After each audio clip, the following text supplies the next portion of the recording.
Good PM mga katoyong, syempre narito na naman ako. Nakita nyo naman ang pagmumukha ni Toyong. So napakawala tayo ng mga YB natin kanina. So nagkape lang ako, pero may nakapasok sa loob ng loop natin.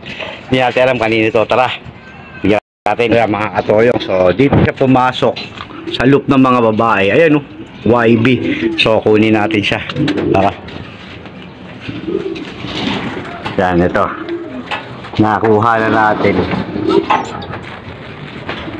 So ayan o, may iyak pa. May iyak pa to mga katoyong, kung makikita nyo. Yan. So kanino kaya ito? Di natin alam mga katoyong kung kanino to. Ano yan o, YB siya pero blue bar. Wala siyang ring. So wala siyang ring. Ayan o, sino kaya may-ari nito? Baka bata lang may-ari nito. Puro bulutong pero pagaling na rin. Pero tara, pakakawalan natin to. Let's go, pakawalan natin. So ayan o, taan nyo, release natin ngayon. Kawawa naman yung may-ari nito. Ayan, naku, patay. Ayan, nandun sa mga ayun, pumasok doon sa trap. Kawawa naman. Kanino kaya yan? So labas dyan, labas. Ayun o, ayun siya.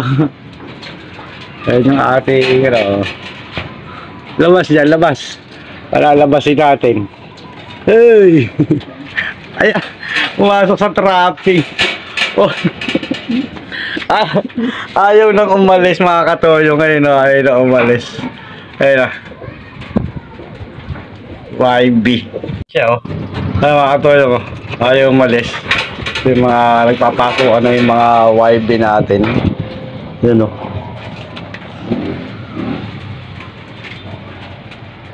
Ayun siya, talagang sa ano siya eh o. Ayaw umalis.